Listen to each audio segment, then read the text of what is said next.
Hi friends, welcome to सरकारी बाबी YouTube channel.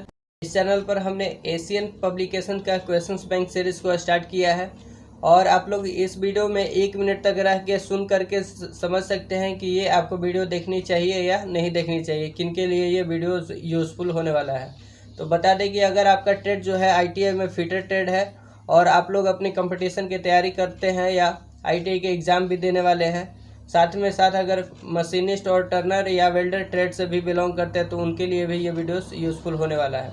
इसमें हम लोग chapter wise first year second year इस तरह से चैप्टर वाइज क्वेश्चंस दिए हुए हैं जो कि ऑब्जेक्टिव फॉर्म में है, और साथ में साथ एक क्वेश्चंस का 4 ऑप्शन है, तो चारों ऑप्शन को भी रिलेट करके जो एग्ज़ाम में क्वेश्चन पूछे जाते हैं उनको भी हम लोग इस वीडियो में देखेंगे। आप लोग पक्का मैं बताता हूँ कि यहाँ से आप लोग अभी एग्ज़ाम दिए होंगे या देने वाले हैं तो आप देखेंगे कि यहाँ से 50, 60 या 70% भी यहाँ से क्वेश्चन पूछ लिया जाता है। तो इसलिए ये जो सीरीज़ है आपको काफ़ी इम्पोर्टेंट हो जाता है।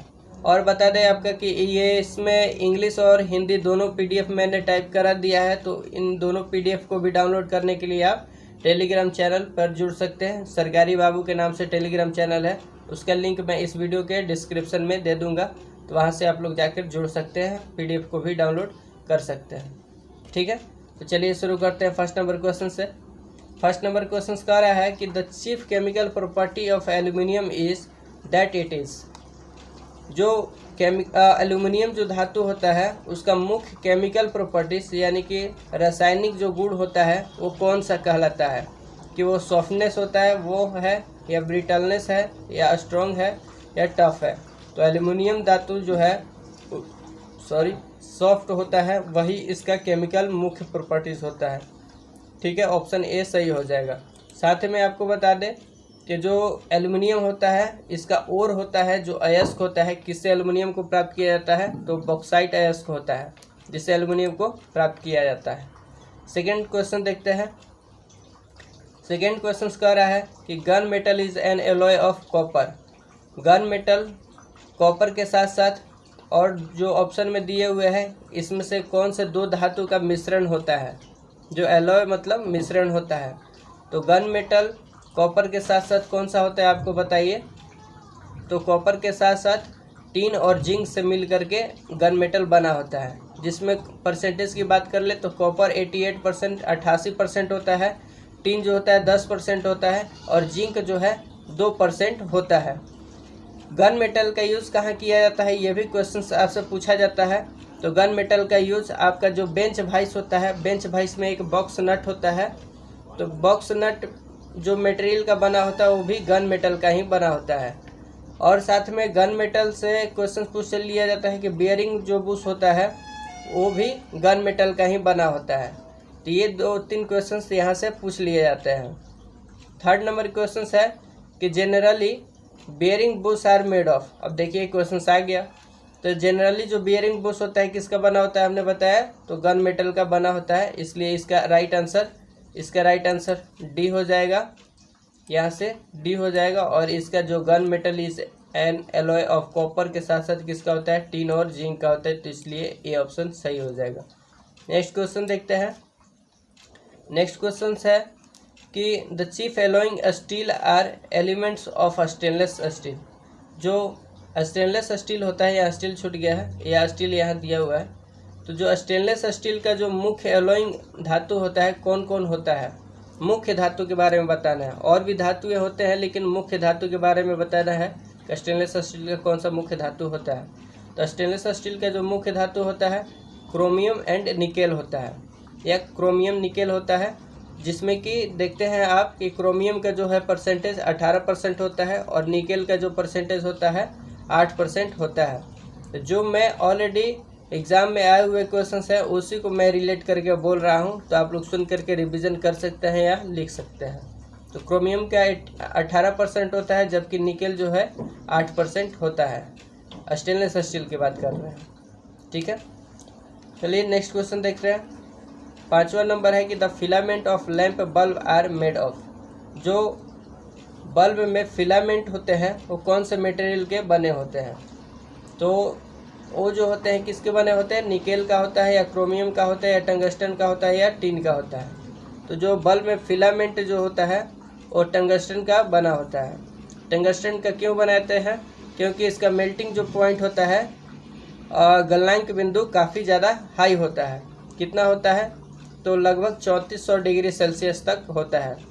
ठीक है, अगर 3400 एग्ज़ाम में ये भी क्वेश्चन पूछा जाता है मेल्टिंग पॉइंट से रिलेट करके। अगर निकेल का मेल्टिंग पॉइंट आपसे पूछा जाता है तो 1450 या 1455 डिग्री सेल्सियस आप बता सकते हैं। टीन का कितना होता है? तो 230 या 232 डिग्री सेल्सियस होता है। और एग्ज़ाम में अगर 230 या 232 दिया है तो दोनों में से कोई एक ही देगा, या 230 के नज़दीक वाला वैल्यू कोई देता है। ऐसा नहीं कि 230 232 दोनों देगा, तो इसलिए आप 1 या 2 डिग्री सेल्सियस ऊपर नीचे वाले भी जो होगा वो भी बता सकते हैं। तो आसान करने के लिए आप टीन के लिए मेल्टिंग पॉइंट 230 डिग्री सेल्सियस सीधा सीधा याद कर सकते हैं। क्रोमियम के लिए जो मेल्टिंग पॉइंट होता है 1900 डिग्री सेल्सियस रखा जाता है।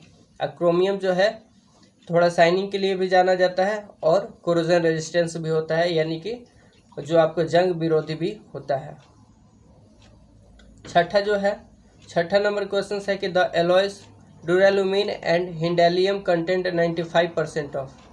जो ड्यूरेलुमिन और हिंडेलियम का जो मिश्र धातु होता है उसमें 95% होता है। 95% किसका मात्रा होता है? तो कॉपर का मात्रा होता है, या जिंक का होता है, या लेड का होता है, या एल्युमिनियम का होता है। तो 95% जो होता है वो एल्युमिनियम होता है। ड्यूरेलुमिन एंड हिंडेलियम जो एलॉयज होता है उसमें एल्युमिनियम 95% पाया जाता है। एल्युमिनियम ऐसे याद कर सकते हैं, हिंडेलियम और एल्युमिनियम एक तरह से लग रहा है, तो इसलिए आप एल्युमिनियम हिंडेलियम के साथ यूज़ कर सकते हैं, याद कर सकते हैं। 7वां नंबर क्वेश्चन है Muntz metal is an alloy of. Muntz metal जो होता है किसका मिश्र धातु होता है? तो मुन्ज मेटल जो होता है कॉपर और जिंक का मिश्र धातु होता है। कॉपर और जिंक का मिश्र धातु और भी धातु ऐसे होते हैं, और भी एलॉय होते हैं, लेकिन उनके अलग अलग परसेंटेज वैरी करता है। अलग अलग परसेंटेज होने की वजह से उनका अलग अलग नाम हो जाता है। तो इसलिए इसमें कार्बन परसेंटेज 60% और जिंक जो होता है 40% होने की वजह से ये दोनों का जो मिश्रण कहलाता है मुन्ज मेटल कहलाता है। तो मुन्ज मेटल हम कह सकते हैं कि किसका मिश्र धातु होता है? कॉपर और जिंक का होता है। 60% कॉपर होता है और 40% आपका जिंक होता है। ठीक है, अगर यहाँ से पूछ लिया जाता है कि कॉपर और टीन का मिश्रण क्या कहलाता है, तो कॉपर और टीन का मिश्रण क्या कहलाता है? ब्रॉन्ज कहलाता है। ठीक है, आगे सभी क्वेश्चन मिलेंगे। 8वां नंबर क्वेश्चन है the Monal metal content. Monal metal में कौन कौन से पाए जाते हैं? तो मोनल मेटल या मिश्रण किसका होता है? तो मोनल मेटल जो होता है मिश्रण आपका होता है किसका होता है बताइए? निकेल एंड एल्युमिनियम का, या निकेल एंड कॉपर का, या निकेल एंड क्रोमियम का, या निकेल एंड जिंक का होता है। तो आपका राइट आंसर जो हो जाएगा कॉपर और निकेल का मिश्रण होता है मोनल मेटल। जो मोनल मेटल किसका मिश्रण होता है? निकेल और कॉपर का। निकेल ज़्यादा मात्रा में होता है, कितना होता है? 67% होता है, जबकि 63% होता है, जबकि कॉपर जो होता है 37% होता है। दोनों को मिला करके 100% हो जाएगा। तो मोनल मेटल निकेल जिसमें 63% होता है, और कॉपर का बना होता है जिसमें कॉपर जो होता है कितना परसेंट होता है? तो कॉपर आपका 37% होता है। तो नेक्स्ट क्वेश्चन देखते हैं 8वां के बाद 9वां नंबर क्वेश्चन। 9वां नंबर क्वेश्चन है कि which one of the following characteristics about tin is correct. निम्नलिखित में से कौन सा जो गुण है टीन के बारे में सही है? कैरेक्टरिस्टिक बताना है किसका? टीन का। तो टीन के बारे में क्या कथन सही है? तो आइए देखते हैं। ऑप्शन ए कह रहा है कि tin can with stand high temperature. Tin जो होता है हाई टेम्परेचर पर रह सकता है, सहन कर सकता है।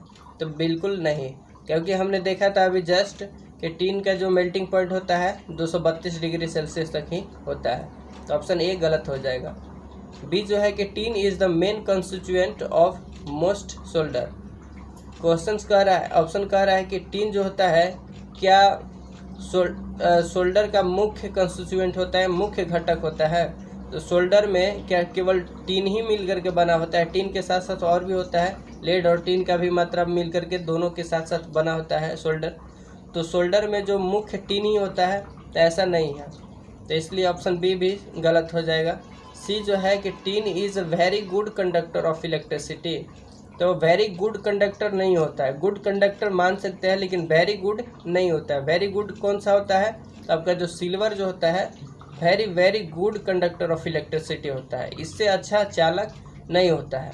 इसलिए आप लोग देखते हैं महंगे महंगे उपकरण होते हैं जो, या लैपटॉप या कंप्यूटर्स होते हैं, उनके अंदर में जो वायर्स बनाए जाते हैं वो किसके बनाए जाते हैं, सिल्वर का बनाए जाते हैं, चांदी का बनाए जाते हैं। डी नंबर क्वेश्चन ऑप्शन है कि tin is corrosion resistant metal, तो हाँ टीन जो है राइट आंसर हो जाएगा ऑप्शन डी, कि टीन जो होता है कोरोजन रेजिस्टेंस होता है, यानी कि जंग विरोधी होता है, जंग लगने से रोकता है टीन, तो इसलिए राइट आंसर टीन के बारे में जो है डी ऑप्शन सही हो जाएगा। नेक्स्ट क्वेश्चन देखते हैं, 10वां नंबर क्वेश्चन है, कह रहा है कि cast iron is used for manufacturing machine bed because, cast iron का प्रयोग मशीन के बेड बनाने के लिए किया जाता है क्योंकि, तो कास्ट आयरन में आखिर कौन सा गुण होता है, क्या होता है जिसका हम मशीन बेड बनाने के लिए प्रयोग करते हैं। आप लोग देखते होंगे लेथ मशीन हो जाए, या आप कह सकते हैं मिलिंग मशीन होता है, ये सेपर मशीन होता है, ये सभी के बेड जो बनाए जाते हैं किसके बनाए जाते हैं, तो कास्ट आयरन के बनाए जाते हैं। तो इसमें क्यों बनाए जाते हैं, क्वेश्चन ये है, तो ऑप्शन में कह रहा है कि it can resist more compressive stress, यह जो है बहुत अधिक मतलब कंप्रेसिव स्ट्रेस को सहन करता है, तो ये तो सहन करता ही है, तो इसलिए आपका राइट आंसर ए भी हो जाएगा। और भी ऑप्शन को देखते हैं, it is heavy in weight, heavy भी तो होता ही है। It is a cheaper metal, ये सस्ता होता है, तो ये सस्ता ऐसा नहीं है कि फ्री में मिलता है या बहुत ज़्यादा सस्ता होता है, तो ये कुछ ज़्यादा खास ऑप्शन नहीं है। डी जो है कि it is a brittle metal, तो यह ब्रिटल मेटल भी होता है, तो ब्रिटल मेटल होने के कारण इसका यूज़ किया जाता है, तो ऐसा तो नहीं है, तो ये सब गुण होने की वजह से इसका थोड़ी यूज़ किया जाता है। ब्रिटल तो जो है नेगेटिव गुण होता है इसका, कि ब्रिटल यानी भंगुर जो होता है, इम्पैक्ट लोड पड़ेगा तो ये टूट जाएगा, तो इसलिए इसका यूज़ करते हैं मशीन बेड बनाने में, ये तो सही गुण नहीं है, ये इसका क्या है डिसएडवांटेज है, इसलिए ये ऑप्शन नहीं होगा। और ये बहुत ज़्यादा सस्ता होता है, चीपर होता है, तो ऐसा भी नहीं है कि इसका यूज़ किया जाता है, इसलिए बी कह रहा है कि it is heavy in weight, अब हैवी होने की वजह से इसका थोड़ी प्रयोग कर देंगे, ऐसे तो लेड भी जो होता है, लेड धातु, ये भी हैवी होता है, तो इसका यूज़ कर देंगे बेड बनाने में, नहीं।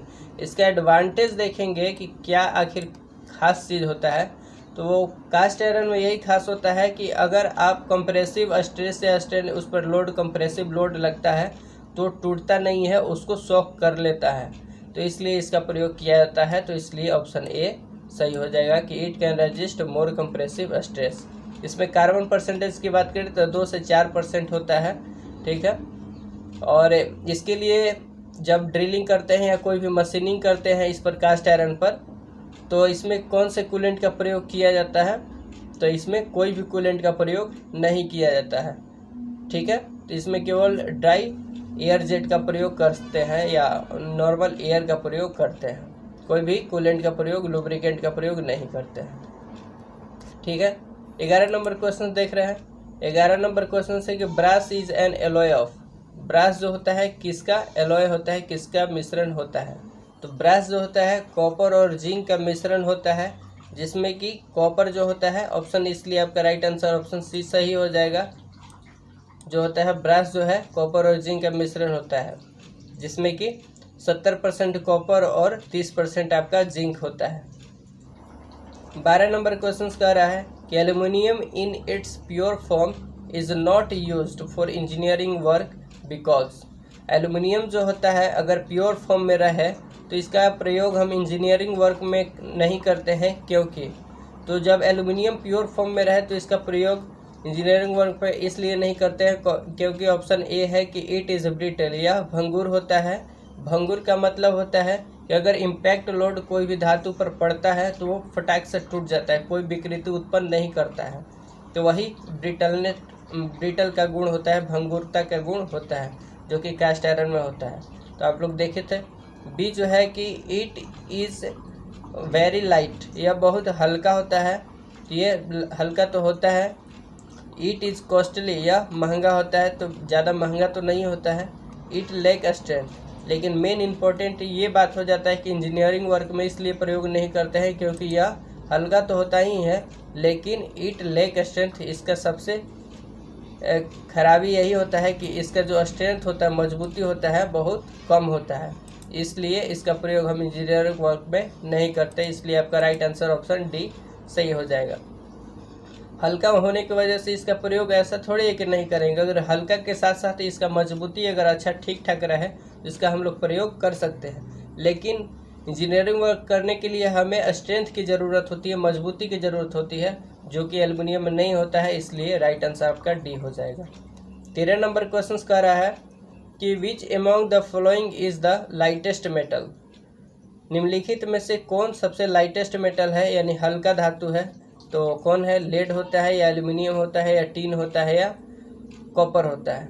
तो आपका राइट आंसर क्या हो जाएगा? आप लोग सब जानते हैं कि एल्युमिनियम इसका राइट आंसर हो जाएगा, कि सबसे हल्का धातु एल्युमिनियम होता है। हल्का होने की वजह से इसका एडवांटेज यानी फ़ायदा ये है कि इसका इसलिए प्रयोग हम कहाँ करते हैं? तो एयरक्राफ्ट में करते हैं, जहाँ हवाई जहाज़ बनाए जाते हैं, हेलीकॉप्टर बनाए जाते हैं, उड़ने वाले जो कोई भी उपकरण बनाए जाते हैं, तो वहाँ हम एल्युमिनियम का प्रयोग करते हैं। नेक्स्ट देखते हैं। 14 नंबर क्वेश्चन कह रहा है कि white metal is an alloy of. White metal जो एलॉय होता है किसका मिश्रण होता है? 4 ऑप्शन में से आपको बताना है। तो इसका राइट आंसर हो जाएगा वाइट मेटल किसका मिश्रण होता है? तो कॉपर, लीड, टिन और एंटीमनी।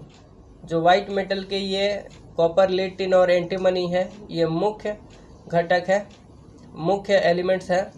लेकिन इसके साथ साथ ये इसमें और भी कुछ होता है, जैसे सिलिकॉन भी होता है, बिस्मिथ भी होता है, कैडमियम भी होता है, ये सारे, लिथियम भी होता है, ये सारे और भी होते हैं, जो कि जो हमने नाम बोला, जैसे बिस्मिथ, आर्सेनिक, लिथियम, कैडमियम, ये सारे इम्प्योरिटीज़ होते हैं। तो ये सारे भी होता है। लेकिन वाइट मेटल का मुख्य एलिमेंट कौन कौन होता है? कॉपर, लीड, टिन और एंटीमनी। ये इस पर मैं थोड़ा सा चर्चा इसलिए कर रहा हूँ क्योंकि काफ़ी इंपॉर्टेंट क्वेश्चन है और यहाँ से बहुत सारे लोग कंफ्यूज होते हैं। अगर बात कर ले साथ में कि यहाँ से एक और क्वेश्चन पूछा जाता है कि बेबिट मेटल जो होता है, बेबिट मेटल किसका मिश्रण होता है? तो बेबिट मेटल जो होता है आपका कॉपर, लीड, टिन और एंटीमनी का ही मिश्रण होता है। लेकिन और उसमें और भी सारे चीज़ नहीं होते हैं, जैसे लिथियम, कैडमियम, बिस्मिथ, ये सारे उसमें नहीं होते हैं। वो स्पेशल केवल कॉपर, लीड, टिन और एंटीमनी का ही बना होता है। कौन? तो बेबिट मेटल, ठीक है, जिसमें कि लीड का परसेंटेज काफ़ी कम होता है। उसमें मुख्य क्या क्या एलिमेंट होते हैं? तो कॉपर, टिन और एंटीमनी होता है, जिसमें कॉपर का परसेंटेज 4% होता है, टिन सबसे ज़्यादा होता है 88% यानी 88% होता है, एंटीमनी जो है 8% होता है। फिर से सुन लीजिए, कॉपर जो है 4% होता है, टिन जो है 88% यानी 88% होता है, और एंटीमनी जो होता है 8% होता है, ठीक है। तो ये सारे इसके मिश्रण होते हैं। तो बेबिट मेटल को भी आपको ध्यान में रखना है। इसलिए राइट आंसर इसका क्या हो जाएगा? मैंने राइट आंसर ठीक नहीं किया, कॉपर, लीड, टिन और एंटीमनी आपको याद कर लेना है। ये क्वेश्चन जो है नरोरा के एग्ज़ाम में जब इसके पिछले वाले में पूछा गया था ये question. Galvanised iron is coated with, जो गैल्वेनाइज्ड आयरन होता है किस धातु से कोटेड होता है? तो गैल्वेनाइज्ड आयरन से ये भी क्वेश्चन हमेशा हर एग्ज़ाम में पूछ लिया जाता है। तो जो इस पर गैल्वेनाइज्ड आयरन होता है उस पर जिंक की परत चढ़ाई जाती है, जिंक से कोटेड होता है। अब जिंक का यूज़ क्यों किया जाता है? तो देखिए, जिंक का प्रयोग जो होता है कोरोजन रेजिस्टेंस होता है, कोरोजन से यानी कि जंग से लगने से रोकता है, इसलिए जिंक का प्रयोग करते हैं। और ये ज़्यादा महंगा भी नहीं होता है, इसलिए इसका प्रयोग हम लोग आसानी से हर जगह कर लेते हैं। जैसे आप लोग देखे होंगे आपके गांव शहर में 4 खंबे वाले पोल गए होते हैं, 4 खंबे वाले, उस पर हेवी तार्स वायर्स गुजरे होते हैं बिजली वाले, तो उस पर जो कोटेड होता है वो सिल्वर कलर का दिखता है, तो वो भी जिंक का ही कोटेड होता है। या आप लोग घरों में जो शेड यूज़ होता है, आप लोग जो करकट बोलते हैं, तो जो मेटल वाला जो होता है करकट, और तो वो भी मेटल का ही होता है, टीन का, टीन ऐसे बोला जाता है या शेड बोला जाता है, तो उस पर भी जिंक का ही कोटेड होता है। तो ठीक है, तो इसलिए जिंक का अक्सर यूज़ आप लोग देख सकते हैं, बहुत जगह यूज किया जाता है। 16 नंबर पहले क्वेश्चन देखते हैं। कह रहा है क्वेश्चन की carbon content in cold chisel is, जो कोल्ड चीजल होता है नॉर्मली ऐसे यूज़ करते हैं हम लोग, तो उसमें कार्बन परसेंटेज कितना होता है। तो कोल्ड चीजल में जो है कार्बन परसेंटेज, ये भी अच्छा क्वेश्चन है, तो 1 से 1.2% होता है, 1 से लेकर के 1.2% तक इसमें कार्बन परसेंटेज होता है, किसमें, कोल्ड चीजल में। ठीक है, 16 के बाद 17 नंबर क्वेश्चन देखते हैं कि desirable hardness in A file is generally, जो फाइल की हार्डनेस होती है लगभग कितने तक जनरली रखा जाता है। तो फाइल की जो हार्डनेस रखा जाता है तो 60 HRC होता है। ऑप्शन सी आपका राइट आंसर सही हो जाएगा। देखिए मैं टाइम कम लगने की वजह से डायरेक्ट आंसर बता दे पा रहा हूँ, ऑप्शन नहीं चारों बता रहा हूँ इसलिए, ताकि टाइम लग जाएगा। आप लोग वीडियो को रोक करके पहले खुद से आंसर कीजिए और इसके बाद अपने क्वेश्चंस के आंसर को चेक कीजिए कि मैं सही बोला या गलत बोला। ठीक है, तो यहाँ से जो होता है 60 HRC होता है किसी भी फाइल की हार्डनेस। और भी बात कर ले कि जो HRC होता है हार्डनेस रोकवेल सी स्केल होता है। हार्डनेस कोई भी मेटल का चेक करने के लिए 2 मेथड होता है, 2 स्केल में इसको मेज़र किया जाता है, एक सी स्केल और एक बी स्केल होता है। तो यही है HRC मतलब हार्डनेस रोकवेल सी स्केल, और एक HRB होता है यानी हार्डनेस रोकवेल बी स्केल। इसको ये सारे को HRC में मापा जाता है। जो फाइल की हार्डनेस 60 HRC होती है। जितना HRC बढ़ते जाता है उतनी हार्डनेस का भी वैल्यू बढ़ते जाता है। जैसे 80 HRC है तो यानी कि ये और भी ज़्यादा हार्ड है। इसी तरह से अगर आपका डबल पिन की पूछ लिया जाता है कि कितना हार्डनेस होता है, तो डबल पिन, ये सारे जितने भी मैं क्वेश्चंस बोल रहा हूँ ये कहीं ना कहीं एग्जाम में पूछे हुए प्रीवियस क्वेश्चंस है, तो इसलिए आपको इग्नोर करने की ज़रूरत नहीं है, ये सबको भी अच्छे से सुनना है। तो जो डबल पिन होता है जो हिडन फास्टनिंग के लिए यूज़ करते हैं, तो उसका हार्डनेस कितना होता है। तो उसका जो हार्डनेस होता है 62 HRC होता है। अगर आपसे स्लिप गेज की हार्डनेस पूछा जाता है कि स्लिप गेज का हार्डनेस कितना होता है, तो 63 यानी 63 HRC होता है, या 63 HRC से कम होता है, या 63 HRC से ज़्यादा होता है। तो आप बोलेंगे कि 63 HRC से अधिक होता है। कभी नहीं बोलना है कि आपको 63 यानी कि 63 HRC होता है, नहीं, 63 यानी 63 HRC से हमेशा ऊपर होता है। ठीक है, अगर आप हैमर की जो स्ट्राइकिंग फेस होती है जिससे स्ट्राइक किया जाता है, चोट मारा जाता है, तो उसकी फेस की हार्डनेस कितनी होती है, तो 49 से 55 या 56 पर HRC तक होता है। और नेक्स्ट देखते हैं 18 number question. Bronze is an alloy of, जो ब्रॉन्ज होता है यानी कि कांसा जिसे कहते हैं, ब्रास मतलब पीतल होता है, ब्रॉन्ज मतलब कांसा होता है। तो ब्रॉन्ज जो होता है किसका मिश्रण होता है, तो ब्रॉन्ज जो होता है कॉपर और टीन का होता है, कॉपर और टीन का। और जो ब्रास जो होता है कॉपर और जिंक का होता है। तो ये दोनों में कन्फ्यूज़न नहीं होना है। ब्रास यानी कि पीतल तो कॉपर और जिंक का होता है, और ब्रॉन्ज यानी कि कांसा कॉपर और टीन का बना होता है। ब्रास में कार्बन और कॉपर और जिंक का जो परसेंटेज होता है 60 और 40 का परसेंटेज होता है, जबकि ब्रॉन्ज में कॉपर और टीन का जो परसेंटेज होता है 90 और 10 का परसेंटेज होता है। तो इस बात को आपको ध्यान रखना है। 19 नंबर क्वेश्चन देखते हैं, इसका राइट आंसर क्या हो जाएगा, bronze is an alloy of, तो ऑप्शन नंबर ए जो है सही हो जाएगा। नेक्स्ट नंबर क्वेश्चन देखते हैं, ज़्यादा नहीं है, 2-3 क्वेश्चन ही रह गया है। 19 नंबर क्वेश्चन है कि the property by which metal can be rolled into sheet is, धातु का उस गुण का नाम बताना है जिसे हम रोल कर सकते हैं, जिसे हम गोल गोल रोल के रूप में मोड़ सकते हैं। आप लोग एग रोल खाए होंगे या अंडा रोल, या जो नहीं खाते हैं वो देखे होंगे, जिस तरह से मोड़ा जाता है उसी रूप में मोड़ने के जो गुण होता है मेटल का, उस गुण को क्या कहते हैं, क्वेश्चन कहा जा रहा है। तो ऑप्शन ए है कि इलास्टिसिटी कहते हैं, या मेलिएबिलिटी कहते हैं, डक्टिलिटी कहते हैं, या डी है टेनासिटी कहते हैं। तो उस गुण को मेलिएबिलिटी कहा जाता है, या मेलिएबिलिटी वह गुण है जिसे हम धातु के रूप में, धातु को अगर हम पीट करके चादर के रूप में बना देते हैं, पूरे फैला देते हैं, तो वो जो गुण भी कहलाता है मेलिएबिलिटी कहलाता है, जिसे हम हिंदी में अघात्य वर्धता कहते हैं। जबकि इलास्टिसिटी की बात करें तो इलास्टिसिटी को हिंदी में प्रत्यास्थता कहते हैं। कोई भी धातु अगर उस पर फोर्स अप्लाई किया गया, उसमें विकृति हो गई, उसका जो शेप है चेंज हो गया, और जैसे ही फोर्स अप्लाई जो किया गया है इसको छोड़ते हैं, रिलीज करते हैं, तो पुनः वस्तु जो है अपने पोजीशन में आ जाती है, तो उस गुण को ही इलास्टिसिटी कहते हैं।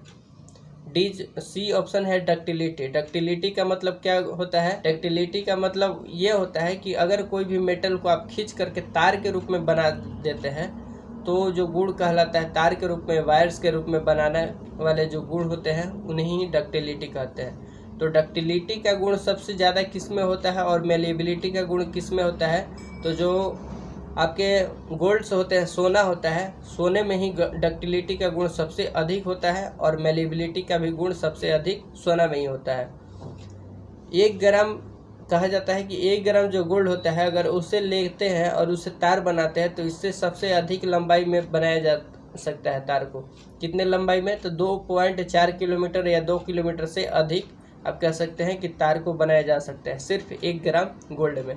तो इसलिए आप कहते हैं कि डक्टिलिटी का गुण सबसे गोल्ड में अधिक होता है। टेनासिटी क्या होता है? ऑप्शन डी में जो दिया है, टेनासिटी एक ये भी मैकेनिकल प्रॉपर्टीज ऑफ मेटल है कि टेनासिटी अगर कोई भी मेटल है, अगर इस पर हम टेंसाइल फोर्स लगा रहे हैं, जैसे ये मेटल हो गया, अगर इस पर हम टेंसाइल फोर्स लगा रहे हैं तो उस टेंसाइल फोर्स का विरोध कर रहा है। टेंसाइल फोर्स हमेशा एक दूसरे के अपोजिट लग रहा है, जैसे इधर भी हम खींच रहे हैं इधर भी खींच रहे हैं, तो इस खिंचाव का जो विरोध कर रहा है, टूटने का जो विरोध कर रहा है या परिवर्तन का जो विरोध कर रहा है, तो वही जो मैकेनिकल प्रॉपर्टीज ऑफ मेटल हुआ, जो धातु का गुण हुआ, उसी को हम टेनासिटी कहते हैं, जो टूटने का विरोध करता है।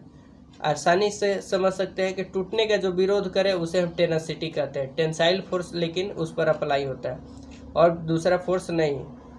कंप्रेसिव फोर्स का विरोध करता है ऐसा नहीं है, टेंसाइल फोर्स का, यानी कि इस तरह से खिंचाव बल उस पर लगना चाहिए। ऐसे कंप्रेसिव दाबने वाला फोर्स का विरोध करता है वैसा नहीं है, इस पर टेंसाइल फोर्स का विरोध करना चाहिए और टेनासिटी कहलाता है। 20 नंबर क्वेश्चन क्या है कि crank hook are made of. Crank hook जो होता है आपका किस धातु का बना होता है? रॉट आयरन के या हाई कार्बन स्टील के, कास्ट आयरन के या कास्ट स्टील के? तो इसमें आपका राइट आंसर हो जाएगा रॉट आयरन। रॉट आयरन के क्यों बनाया जाता है? क्योंकि इसमें कार्बन परसेंटेज काफ़ी कम होता है। कार्बन परसेंटेज कम होने की वजह से इसमें अच्छा वाला गुण होता है, यानी कि अच्छा वाला गुण कौन होता है? मेलिएबिलिटी होता है, डक्टिलिटी होता है और टफनेस होता है। याद रखिए कि जो भी धातु में अगर कार्बन परसेंटेज ज़्यादा रहेगा तो उसमें डक्टिलिटी का गुण कम हो जाएगा, टफनेस का गुण कम हो जाएगा। 21 नंबर क्वेश्चन है, 21 नंबर क्वेश्चन कह रहा है कि which one of the following metal is corrosive resistance. निम्नलिखित में से कौन सा मेटल जो है कोरोजन रेजिस्टेंस वाला मेटल है? तो हमने पहले भी डिस्कशन किया था कि जो टीन होता है कोरोजन रेजिस्टेंस के लिए काफ़ी अच्छा माना जाता है। 22 नंबर क्वेश्चन है कि which one of the following alloys can resist salt water corrosion. अब जहाँ भी कोरोजन से बचने के लिए स्पेशल इसमें दिया है साल्ट वाटर, यानी कि नमक के घोल वाला जो होता है, उससे बचने के लिए किस धातु का प्रयोग किया जाता है? तो जिंक एलॉय का प्रयोग किया जाता है, जो कि आपका गैल्वेनाइजेशन प्रक्रिया में यूज किया जाता है। जिंक का, वही जिंक एलॉय का इस्तेमाल किया जाता है साल्ट वाटर से के जो जंग होते हैं उससे बचने के लिए। ऑप्शन सी यहाँ से सही हो जाएगा और इसमें 21 का सही आंसर बी हो गया था। अब थोड़े जो लेवल वाले होमवर्क जो क्वेश्चन है, 3 क्वेश्चन उस पर आते हैं।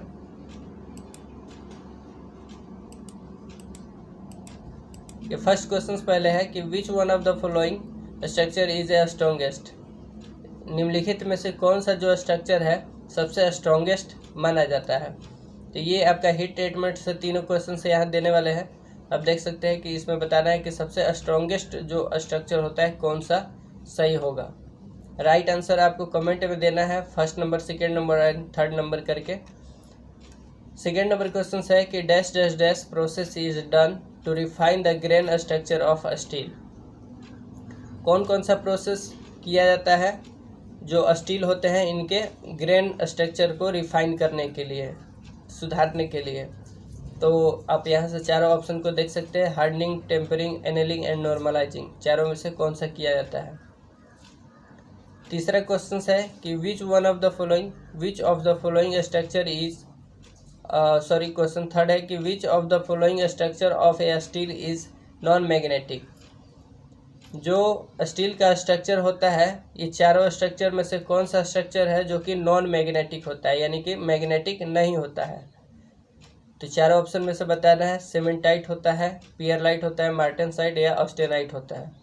तो तीनों का आंसर आपको कमेंट में देना है, ठीक है। नहीं तो मैं अगले नेक्स्ट वीडियो में इसका तीनों का आंसर देने वाला हूँ। चैनल पे बने रहने के लिए आपका धन्यवाद। आई होप आप लोगों को ये सारे प्रैक्टिस सेशन अच्छे लगे होंगे। चैनल पर न्यू है तो चैनल को सब्सक्राइब करके बेल आइकन को प्रेस कर लीजिए, ताकि आपका नेक्स्ट जो वीडियो मैं अपलोड करूँ तो आपका नोटिफिकेशन पहुँच जाए। चलिए बाय बाय, टेक केयर, जय हिंद। फिर नेक्स्ट वीडियो में मिलते हैं।